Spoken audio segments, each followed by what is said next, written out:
जितने आस्था चैनल पर कथा सुन रहे हो, जितने फेसबुक और यूट्यूब पर सुन रहे हो, बहुत सावधानी से सुनना। 2 बार पशुपति व्रत कर लिए, आपने ये कर लिया, आपने प्रदोष कर लिया, आपने सोमवार कर लिया, आपने सारे अनुष्ठान कर लिए, बहुत सारे उपाय भी करे, तो रविवार की अगर प्रदोष पड़ जाए, कौन से दिन?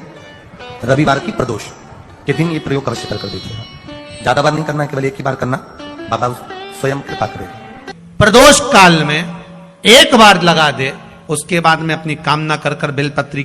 एक छोटा सा उपाय अवश्य करिएगा। अगर बच्चे कोई एग्जाम में बैठ रहे हैं, या कंपटीशन एग्जाम है, या नौकरी के लिए अप्लाई कर रहे हो, मान लो 4-6 महीने से बैठे हो, 8 महीने से बैठे हो, सर्विस नहीं है, नौकरी नहीं है, तो एक छोटा सा उपाय अवश्य करिएगा शिव महापुराण का। जब हम बेलपत्र चढ़ाएंगे तो उस बेलपत्र को चढ़ाते समय आपकी जो बेलपत्र की डंडी है, वो बेलपत्र रविवार प्रदोष के दिन का ये उपाय है महाराज। ये बेलपत्र की जो डंडी है, इस डंडी का भाग शिवलिंग की ओर होना चाहिए। ये जो डंडी है, इसका भाग अशोक सुंदरी पर जब चढ़ाएंगे तो शिवलिंग की ओर इसका भाग होगा महाराज। दूसरी, बेलपत्र को जब हम समर्पित करेंगे तो जलाधारी का जया, विषहरा, शामरीवारी, दौतली, देव, मान लो जलाधारी ऊपर नहीं है शंकर जी के, तो उसका स्मरण कर कर 5 कन्याओं का नाम लेकर जया, विषहरा, शामलीवारी, दौतली, देव, इनका स्मरण कर कर शंकर भगवान के शिवलिंग पर बेलपत्र रखेंगे। बेलपत्र कहां रखना है? आप अगर यहां बैठे हो तो आपके विपरीत में डंडी का मुख होना चाहिए। ये बेलपत्र की जो डंडी है, इसका मुख आपके विपरीत में हो। आप यहां बैठे हो तो डंडी उधर होगी, आप इधर बैठे हो तो डंडी का मुख इधर होगा, आप उधर बैठे हो तो डंडी का मुख इधर होगा। आपके ठीक विपरीत की ओर डंडी का मुख हो। ये 2 जगह बेलपत्र समर्पित करने के बाद तृतीय बेलपत्र शिवलिंग की जो जलाधारी है, जहां पर भगवान शंकर का शिवलिंग रखा है, वहां स्पर्श कराकर, केवल छुआना है, स्पर्श कराकर बेलपत्री के पेड़ के नीचे ही कोई कंकर हो, कोई शंकर हो, या कोई मिट्टी का ढेला हो, नी हो, तो वहीं मिट्टी को थोड़ी सी ऊंची कर कर एक बेलपत्र बैठकर इस बेलपत्री की डंडी जड़ की ओर, मतलब जो वृक्ष होता है उस ओर इस डंडी का मुख होना चाहिए। ये 3 रविवार के प्रदोष के दिन शंकर भगवान पर चढ़ाई गई बेलपत्र से। महाराज, बेलपत्री के पेड़ के नीचे विराजमान होकर, बेलपत्री के पेड़ के नीचे जिसको नौकरी के लिए या एग्जाम में बैठ रहा है, वो जल चढ़ाए। बेलपत्री के पेड़ के नीचे थोड़ा सा दूध चढ़ाए, फिर जल चढ़ाए, और अपने राइट भाग में घी का दिया और अपने लेफ्ट भाग में तेल का दिया। किसी भी प्रदोष के दिन, प्रदोष काल में एक बार लगा दे, उसके बाद में अपनी कामना कर कर बेलपत्री के पेड़ के नीचे धोख लगाकर प्रणाम कर कर आ जाए और चले जाए इंटरव्यू के लिए। बाबा उत्तीर्ण करा ही देगा, नौकरी दिलाए। जिस दिन रविवार की प्रदोष पड़े, उस दिन एक लाल वस्त्र में पीली सरसों रखकर, और उसके अंतर्गत कुछ भी एक, या तो बमूल का कांटा ना मिले तो गुलाब का कांटा ही उसके अंतर्गत रख लीजिए।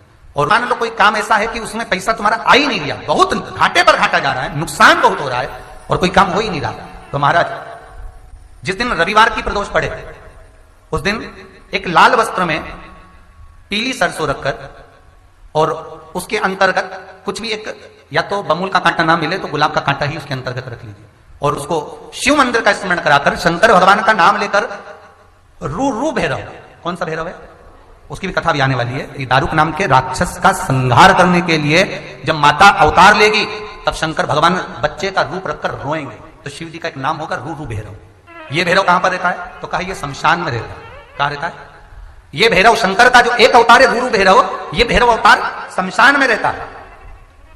तो इस भैरव का काम क्या है? तो कहा शमशान में, शमशान की जो अग्नि होती है, भले की ली लकड़ी रहे, भले उसमें कोई पदार्थ डाले ना डाले, थोड़ी देर में वो अग्नि रू आवाज, हल्की सी शमशान की जो अग्नि जलती है उसमें एक आवाज आती है। आप ऐसे कोई अग्नि जलाएंगे ना, उसमें आवाज नहीं आएगी, ध्यान देना। हमारे शमशान में अगर जो लोग गए होंगे मुर्दा जलाने के लिए, तो अगर वो एकांत में बैठेंगे तो उसमें से एक आवाज आती है रू रू रू। तो शिव पुराण कह रही है कि उस सरसों को, कांटे को रू भैरव का नाम लेकर, जिस व्यापार जो नहीं चल रहा है, दुकान जो नहीं चल रही है, उस दुकान के सामने, उस व्यापार के सम्मुख में उसको जला दिया जाता है। यह करा जाता है रवि प्रदोष के लिए। महाराज कौन से प्रदोष? रवि प्रदोष के, जो सुख का भान कराती है, व्यापार की उन्नति के लिए, समृद्धि के लिए, लक्ष्मी के लिए इसका प्रयोग किया जाता है। तो यहां पर दारुक नाम का जो असुर है, दारुक नाम का जो राक्षस है, उसका एक ही कहना है कि मैं मरूं, मना नहीं है ब्रह्मदेव पर, वो मरने का। नंदी का एक पांव जो ऊपर होता है, आप लोग दर्शन करे होंगे शंकर जी के मंदिर में नंदी के, तो नंदी का एक पांव उठा हुआ होता है, एक पांव नीचा की ओर होता है।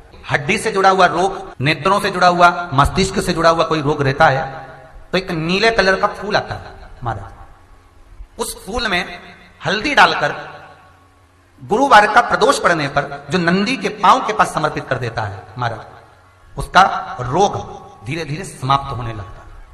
लिंग पुराण कहती है कि नंदीश्वर भगवान के सामने जो पुष्प समर्पित करा जाता है उसको, ये तो लिखा था स्कंद पुराण और शिव पुराण, लिंग पुराण कहती है जो फूल आपने समर्पित करा उसको लाकर पानी की बाल्टी में डालकर आप स्नान भी कर सकते हो, उससे भी हड्डी के जितने रोग होते हैं उसमें आराम लगने लगता है। जैसे कहीं शरीर नहीं चल रहा, हाथ झुन्न पड़ रहा है, हाथ काम नहीं कर रहा, हाथ में झुंझुनी आ रही है, कंपन आ रहा है, जैसे मान लो कोई काम, चाहे वो शनिचरी प्रदोष हो, चाहे रविवार की हो, सोमवार की हो, मंगल की हो, बुधवार की हो, गुरुवार की हो, शुक्रवार की हो, शनिवार की हो, कोई भी वार की हो, प्रदोष काल में शाम का समय सूर्य डूब रहा हो, बस डूबा ही हो, प्रयास करना जब जब जिस जिस महीने में जो जो प्रदोष पड़ा करे, जब प्रदोष पड़े बन सके 1 बेलपत्र, बन सके 5 बेलपत्र, शमी पत्र, हरे मुंह, हरा मुंह, बेलपत्र, एक कलश के अंदर थोड़ा सा पानी लेकर 1 बेलपत्र, हरा मूंग, शमी पत्र डालकर और उसमें थोड़ा सा गुड़ डालकर भगवान शिव का स्मरण कर कर प्रदोष काल में, मान लो कोई काम आपका बहुत जरूरी है, बहुत दिनों से आप थक गए हैं, नहीं हो रहा, कर्जा बढ़ रहा है, धन नहीं आ रहा, व्यापार नहीं चढ़ रहा, या कोई समस्या बहुत प्रबल है, कोई एग्जाम में बैठ रहे हो नहीं हो रहा, परीक्षा भी दे दी है, रिजल्ट आने ही वाला है, तो भी प्रदोष काल में, प्रदोष के समय वो जल मूंग, समीपत्र और बेलपत्र और गुड़ का शंकर के शिवलिंग को समर्पित करना प्रारंभ कर दो। 2 या 3 प्रदोष करोगे, बाबा आपकी मनोकामना शीघ्र पूर्ण कर देगा। हमारे यहाँ कहते हैं सोमवार की जो प्रदोष पड़ती है वो इच्छा पूर्ति करती है, मंगलवार की प्रदोष रोग से मुक्ति देती है, बुधवार की प्रदोष कामना की पूर्ति करती है, गुरुवार की प्रदोष शत्रुओं का नाश करती है, शुक्रवार की प्रदोष सुख और शांति देती है, शनिवार की प्रदोष संतान का सुख देती है, और रविवार की प्रदोष जो काम दुनिया में कोई नहीं कर सकता वो अचूक फल की प्राप्ति रविवार की प्रदोष करा देती है। पहले तो आप वो जल का पात्र वाला उपाय कर लो जो पहले बताया है, वो नहीं कर सकते तो कुंदकेश्वर का उपाय करिए। बेलपत्री 5 बेलपत्र आप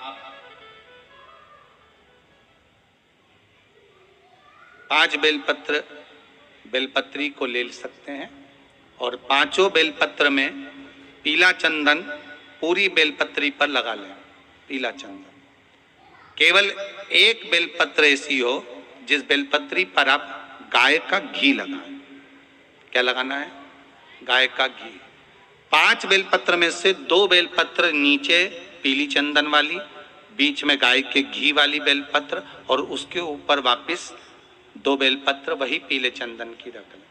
महाराज प्रदोष के दिन व्यापार वाली जगह पर या अपने घर में जहां रसोई घर हो या पूजन का स्थान हो, उस 5 बेलपत्र को एक कटोरी में, एक बाटकी में रख लें और एक घी का दिया उस बेलपत्र के सम्मुख में लगाएं।